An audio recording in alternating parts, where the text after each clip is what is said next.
मुंबईसह राज्यभरात थंडीचा जोर वाढलेला आहे। तापमानामध्ये मोठी घसरण झालेली आहे। सर्वात नीचांकी तापमान निफाड आणि धुळ्यामध्ये आहे।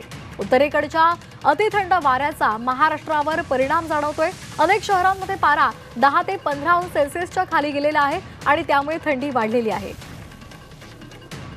राज्यामध्ये अनेक भागांमध्ये थंडीचा जोर वाढलेला आहे। अनेक शहरांमध्ये पारा 10 ते 15 अंश सेल्सिअसच्या खाली आलेला आहे आणि त्यामुळे नागरिक शेकोट्यांचा आधार घेत आहेत। त्याचबरोबर उबदार कपड्यांचा सुद्धा वापर करताना पाहायला मिळत आहे।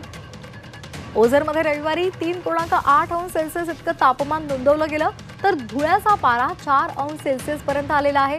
मराठवाडा आणि विदर्भामध्ये किमान तापमानामध्ये लक्षणीय घट झालेली आहे। येत्या काही दिवसांमध्ये थंडी नवा विक्रम नोंदवेल। डिसेंबर महिना हा सर्वाधिक थंड महिना ठरू शकेल असा अंदाज हवामान खात्यानं वर्तवलाय।